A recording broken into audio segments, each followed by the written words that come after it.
Well, good morning, everybody. Welcome once again to our Lantern session with Rabbi Riesenberg.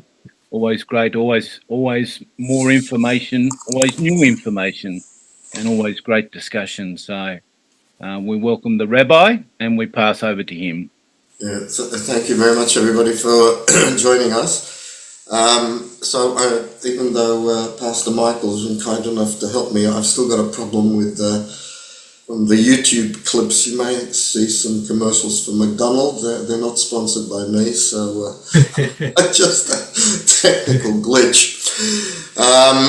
All right, so look, what we'll be discussing today, very timely topic in the media, but unfortunately from a, as you'll see actually from a Torah perspective, from a Jewish perspective, it's redeeming of taking of captives and hostages for monetary or other reasons has been a long-standing issue in the not only worldwide but particularly with the Jewish community. So today I'll actually give a very broad overview, but I'll hone in actually on some of the discussion in the Talmud about the ethics involved, and even though those discussions were held 2,000 years ago, the actual underlying principles are exactly the same today. What's amazing is that in the Torah, actually, there are a number of examples of hostage taking, which goes back to Abraham and Lot. So while Barry's with us, hi Barry, how are you? I'm good, thanks. Sorry I missed last week, but No worries. way up in the north. All good. Perhaps you can kick off with Okay. Torah. Abraham rescues Lot. When Abraham heard that his kinsman had been captured, he gathered up his disciples and householders, 318 in number, and pursued them to Dan. And he divided himself against them at night, he and his servants, and smote them, and pursued them until Hobah, which is to the left of Damascus. And he restored all the possessions, and also Lot his brother, and his possessions he restored, and also the women and the people. Genesis 4. What's going to be interesting in each of these biblical examples, they actually don't seek to negotiate with the captors. They really go straight in and attack, and in the stories that are told, they were successful. So in the Torah, there's actually a further example of this king of Arad, and there's another example given in the scriptures in Samuel, where David also goes to war over a captive. So taking captives is an old historical issue, but what's interesting is that they don't negotiate with the hostage takers. They just go in and kill them, and we'll see how this plays out later in Jewish history. Michael, I can see you. Michael, you want to read? Yes, here I go. The army goes to war for captives. The Canaanite king Arad, who lived in the south, heard that Israel had come following the route of the spies, and he waged war against Israel and took from them one captive. Israel made a vow to Hashem and said, "If you deliver this people into my hand, I shall consecrate their cities. That is, I shall consecrate their spoils to heaven." From Rashi. Hashem heard Israel's voice, and delivered the Canaanites. Israel destroyed them and consecrated their cities and called the place Hormah in Numbers. Samuel, the interesting point here is they actually went to war even of one captive, and we're going to see the same situation later with King David.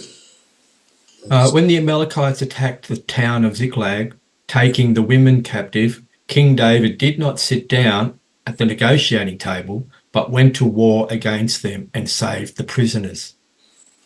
again, it's not ideal, but first prize is you go in and rescue the captives, and we can see this playing out today. In terms of one hand, Israel's trying to sit at the negotiating table, but conversely, it's unrelenting in its pursuit in trying to retrieve the captives. Thank God, as you've seen, another one was retrieved alive just yesterday. So here's a fascinating reflection now from Jeremiah, and where God is angry here with the Jewish people, and he's about to send them into exile. But we'll see also in the use of language how severe being put into captivity is out of the punishments that God metes out and discusses with Jeremiah.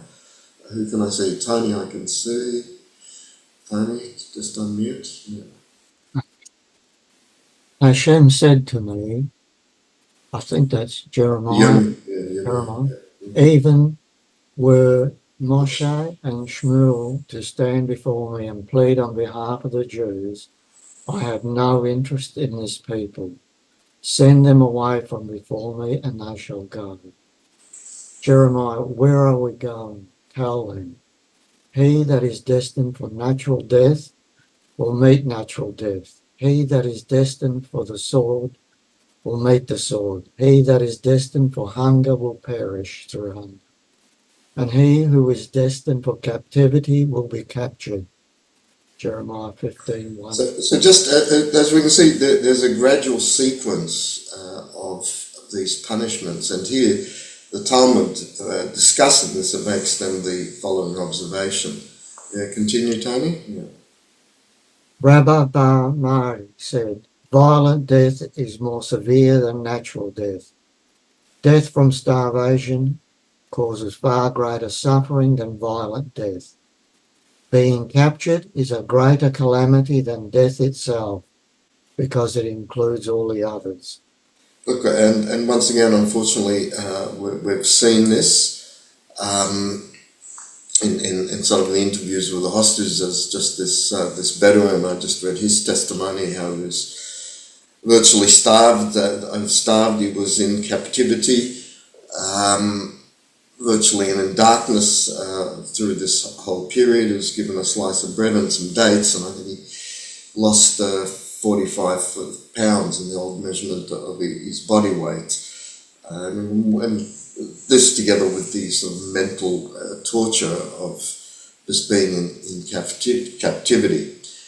So the ethics of redeeming captives then is discussed in the Talmud. I can see two more people. Pam, hi, how are you? You want to just read? Redeeming captives in the Talmud. Captives should not be ransomed for more than their value, for the sake of the general welfare. Hebrew tikkun ha'olam, repair of the world. So just briefly to explain. For these two reasons. Let's continue. Go on. Yeah. Yes. Go on. For these two reasons. To spare the community the burden of excessive ransom, which could lead to its impoverishment, in order not to give the captors an incentive to take new captives and demand high ransom. So again, you got the Talmud says, by all means redeem people, but not for more than their value. So what does more than their value mean? So just putting it in the ancient world, there was a price unfortunately for slaves. There was a price for human beings. There was a value put on human life, whatever that was in that time. And if the price being asked is within those current guidelines, then proceed. But if you're going to start paying more money, so what the hostage takers are not stupid. They'll continue to do that, and excessive ransoms will be put on the community and ultimately lead to the impoverishment of the community. The other reason then given is order not to give the captives to an incentive to take new captives and demand high ransom. And again, these are two ideals which we'll see how they're going to play out in today's situation. But what's fascinating is that having put these ideals into place, the Talmud then tells a story. And let's just see how this story plays itself out, Jana. Right. The question was raised, does this general welfare refer to the overwhelming burden which this might impose on the community, or is it to prevent the bandits from increasing their kidnapping activities? Come and hear Levi ben Daga ransomed his daughter for 13,000 denarii of gold. Said Abaya, but are you sure that he acted with the consent of the sages? Perhaps he acted against the will of the sages. So you had a specific circumstance where this individual, Levi ben Daga, obviously a wealthy man, his daughter was taken captive and paid an exorbitant amount of money for her. By the very fact that the Talmud highlights this story, so here you have a situation where he's not putting a burden on the community directly because he's paying from his own pocket, but on the other hand, by paying the ransom, he's going to encourage more of this kidnapping. And by very fact, the Talmud tells a story, it says, well, this is an exception to the rule. And then Abai responds, but how do you know that he did this with the consent of the sages? So notwithstanding you had a principle, you've got human elements involved. And again, the same thing is playing out today as we'll develop this theme, that those parents that unfortunately have got kids in Gaza are non-stop putting pressure on the government, and the reality is, on the other hand, the more pressure they put on the government, they see that Hamas sees this, and this actually just hardens their position. What we're sort of coming to is that as much as there are guidelines here, there's no clear answer. And here too, there's another exception to the rule. Rabbi Joshua ben Hanana was in Rome, and he was told there that there was in the prison a child captive. He went and stood at the doorway of the prison and quoted from the prophet Isaiah 42:24, "Who subjected Jacob to plunder and Israel to spoilers?" The child answered with the conclusion of that verse in Isaiah, "Is it not the Lord, he against whom we have sinned, and in whose ways they would not walk? Neither were they obedient to his Torah?" Rabbi Joshua said, "I feel sure that this one will be teacher in Israel. I swear that I will not budge from here before I ransom him, whatever price may be demanded." It is reported that he did not leave the spot before he had ransomed him at a high figure. That child was Rabbi Ishmael ben Elisha, who became one of the greatest Mishnaic sages. So again, you've got the rule not to pay more than the price and the worth of a human being in that environment. And here, Rabbi Joshua, they tell the story when he was in Rome, he ransomed this child. Obviously, the child that he saw its potential, and again, he was acting contrary to paying the said amount. But here again, on the other hand, so some suggest it was at a period when it was at the end of this is the period after the destruction of the temple, and there were numerous slaves on the market, and it was just turmoil at that time. Others suggest it was a Torah scholar, and for Torah scholars you can pay more. We're sort of coming to the emotional aspect of taking hostages, where we've got principles which are very correct, not to pay more, because it just encourages further hostage taking and puts burdens on the community. Then you've got this reality that there are exceptions to the rule. And not a clear answer. So we're sort of fast forwarding history now to one of the most classic cases in Jewish history that occurred in the 13th century, where here another one of the greatest sages of Israel at that time was taken captive, except this time he did something very interesting. Yeah, Barry? Do not redeem captives for more than they're worth. Rabbi Riesenberg of Rothenburg, 1215 to 1293, known as Maharam, was one of the greatest of the rabbinic sages of his era. At the age of 70, he was taken captive and placed in the Insenheim prison in Alsace, France. Emperor Rudolph I proceeded to demand an exorbitant sum for his release. The Maharam's students and admirers were prepared to raise the sum necessary to free their master.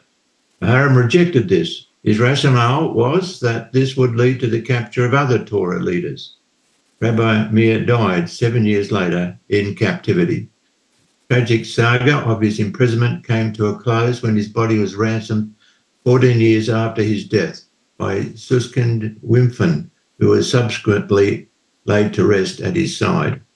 So this is, again, a person that actually stuck to his principles at a cost literally of his own life, a leader of his generation in the 13th century there, and refused to let his followers pay the ransom because this will just encourage others to do that. And again, just keep this all in mind because we're soon about to step into the modern forum and the complexities that Israel is faced with these hostage negotiations over the last couple of decades. In the modern era, exchanging hostages was not only a Jewish phenomenon. It began, a lot of exchanges took place with the Soviets and the Americans, and I think there was a famous Tom Hanks movie about this. Value and exchange rate defined. The Mishnah simply states, for more than his value. Most understand this to be the referring to a person's value on the slave market. Some, however, understand the Mishnah to be referring to the going rate for hostages in the general population. In other words, looking at the international community, how much a non-Jewish community or country would be charged for one of theirs if he is taken captive. So again, there have been many exchanges of prisoners between the Russians and the Americans, which go back to the Cold War. We've just had a recent exchange where the Wall Street journalist was released for a number of Soviet spies in America. What's interesting there, in most cases, the exchanges are not lopsided.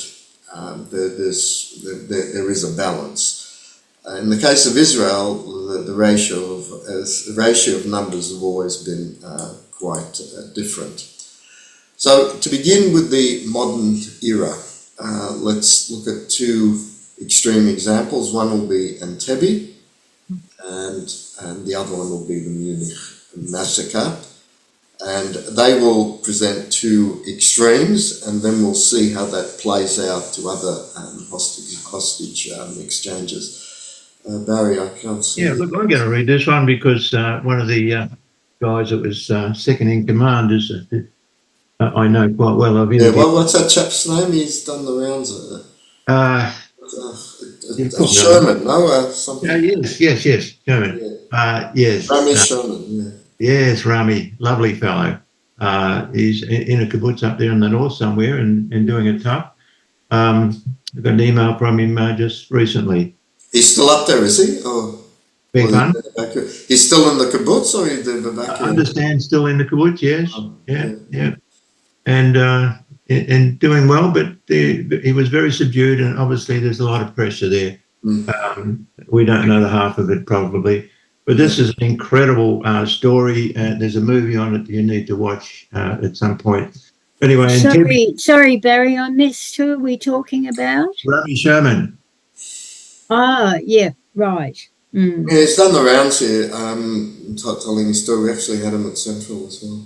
Yeah, he's been out to Australia. A few times, yeah. Yeah. A French jet airliner was hijacked en route from Israel to France and flown to Entebbe in Uganda. At Entebbe, the hijackers freed those of the 258 passengers who were not Israeli or Jewish and held the rest hostage for the release of 53 militants imprisoned in Israel. Israel dispatched 4 Hercules C-130H cargo planes carrying 100 to 200 soldiers escorted by Phantom jet fighters. After flying some 2,500 miles, 4,000 k's from Israel to Uganda, the Israel force rescued the hostages within an hour after landing. All 7 of the militants were killed and 11 MiG fighters supplied to Uganda by the Soviet Union were destroyed. Israel lost 1 soldier. Do you know who that was? Yep. Yeah, Jonathan Netanyahu, and the brother of the current Prime Minister, and 3 hostages. Now, as a pilot myself, I might take the liberty of making a comment on that flight. They flew at only about 50 metres above the ground to get under the radar. They encountered tropical storms. They were in radio silence. How they kept formation and arrived at Uganda at the same time is a miracle in itself. Anyway, back to you, Rabbi. No, look, this is what we want. And again, if one just casts one's mind back to those biblical stories, in each case by Abraham, by King David and the Jews when they rescued that one hostage from the king of Arad, that's what we want. We want to see a rescue. And here's just a short clip. None of the 260 passengers and crew on a routine Air France flight from Tel Aviv to Paris were suspicious of the 4 people who boarded during a stopover in Athens. But within 15 minutes, the German-Palestinian terrorist squad had taken over the plane, forcing it to land in Entebbe, Uganda, where they were joined by more armed terrorists. After releasing most of the non-Israeli passengers, they threatened that if 53 jailed terrorists weren't freed by July 4th, they would massacre all the remaining 106 hostages. The Israeli government began to negotiate, while the army and Mossad started gathering intelligence and searching for military rescue options. It was a seemingly impossible mission. Entebbe was 2,400 miles away, in the heart of Africa, and the route there went through the airspace of enemy countries. Even if Israeli commandos could make it there unharmed, they would have to operate in unfamiliar surroundings with limited intel. If that wasn't enough, in addition to the terrorists, the airport was alive with hostile Ugandan army troops. But even if they overcame all these obstacles, they had yet to overcome the biggest challenge: time. They had to surprise the terrorists and eliminate them swiftly before they could execute the hostages, deeming the entire operation a failure. The task of planning the hostages' rescue and fighting the Ugandan army was given to Israel's elite Sayeret Matkal, led by Lieutenant Colonel Yoni Netanyahu. Within less than 48 hours of planning by Yoni and his officers and training of the unit, a daring plan was prepared and the force was ready for action. According to the overall plan of the IDF, 4 Hercules planes holding a selection of Israel's finest military and commando units would fly to Uganda at low altitude in order to evade enemy radar. After landing, the rescue force headed by Yoni would move in a convoy led by a Mercedes mimicking Ugandan President Idi Amin's car in order to confuse the Ugandan soldiers and buy precious time on their way to the old terminal. Other Sayeret forces would neutralize any Ugandan military reinforcements and disable the Ugandan fighter jets to prevent an aerial pursuit. The Israeli commandos struck with precision and speed. I heard someone shouting that Yoni was hit. In parallel to this, the glass shattered and someone shot me in an automatic burst of fire from the inside. I shot him back. At the same time, my commander catched up with me. I turned left and killed another 2 terrorists. Within 15 seconds, 4 terrorists were dead and the whole operation was secured. Within less than an hour since landing, the hostages were on board the planes on their way home. Despite the heroic efforts of the medical team, Yoni died of his wounds. the bold operation amazed the world and gave hope to Jews across the globe. During my 9 years in prison, each time I heard an airplane in the skies of Ural, I thought about Entebbe, and I knew that a day will come when an Israeli airplane will take me home.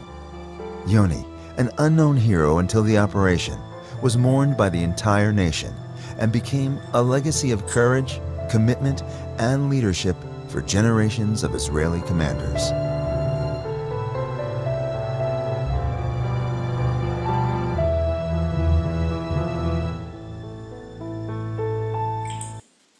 Yeah, so obviously that's what we'd all like, but unfortunately that's not always possible.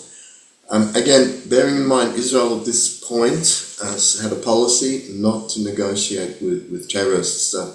The other extreme, we then had the abysmal failure of the Munich massacre. Yeah, Barry, do you want to? The Munich massacre of 1972. Members of the Israeli Olympic team were taken hostage by Black September, a Palestinian group. Their demand was the release and safe passage to Egypt of 234 Palestinians and non-Arabs jailed in Israel. Israel's response was immediate and absolute. There would be no negotiation.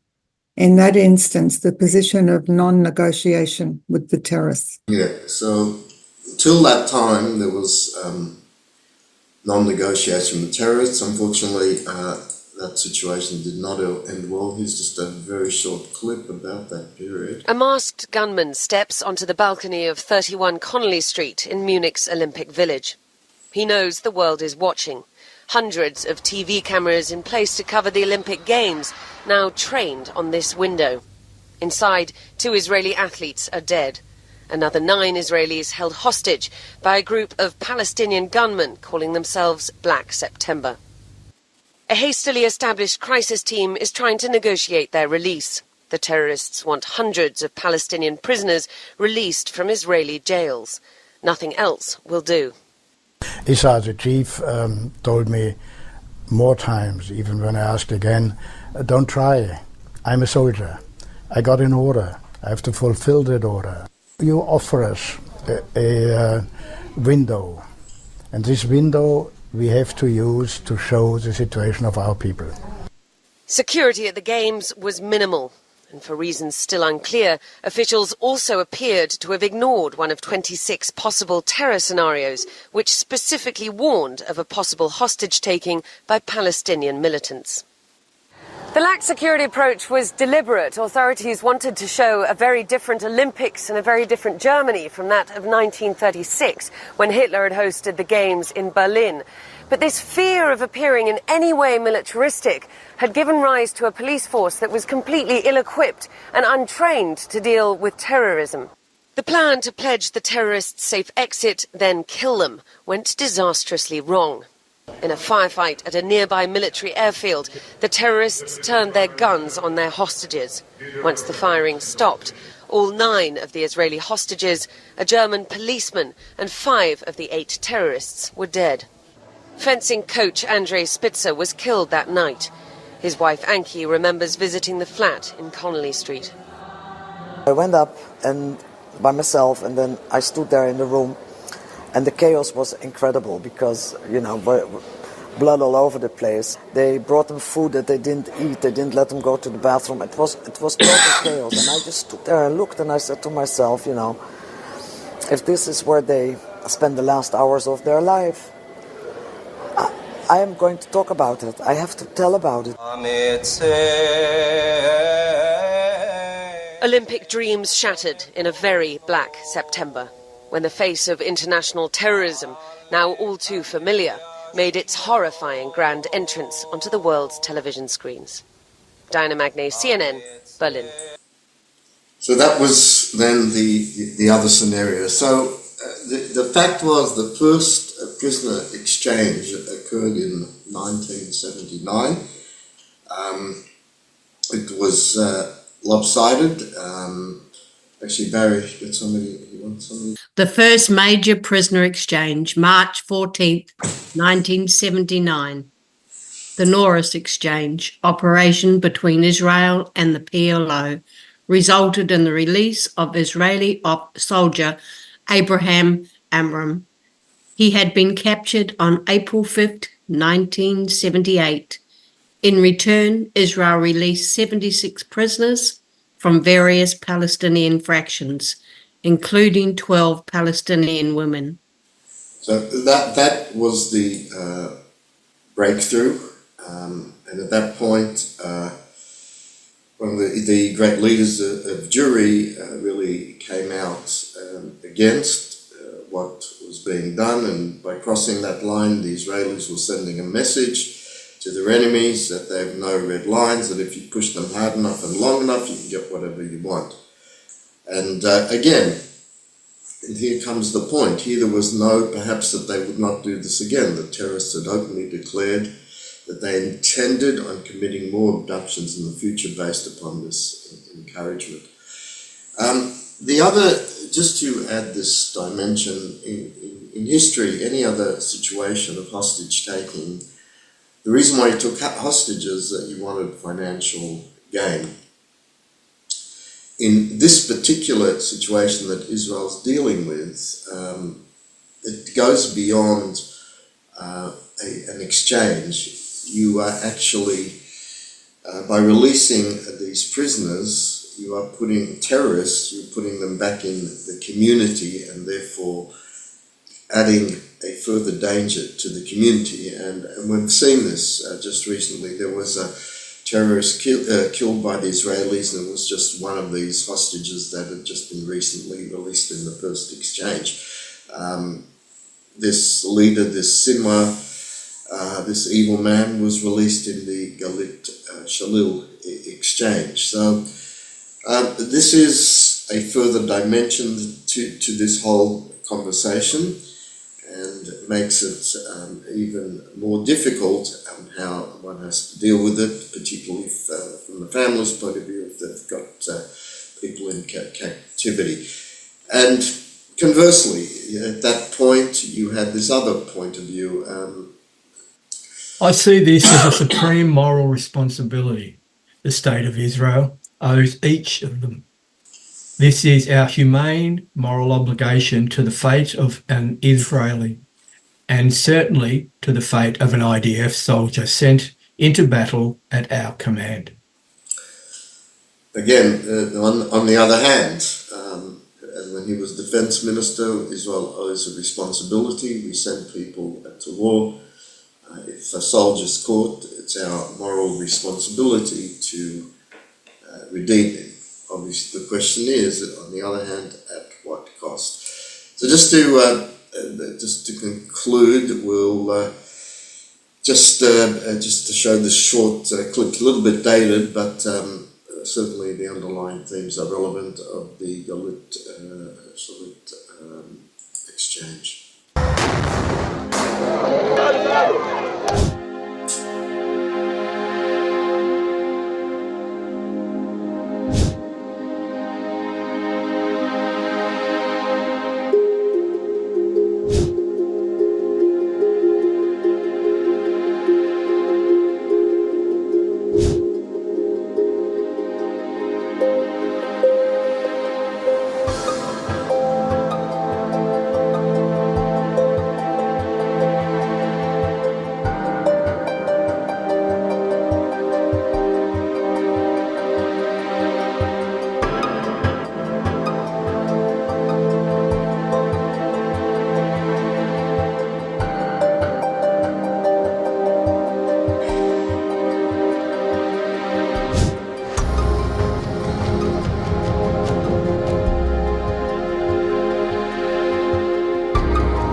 dated, this one.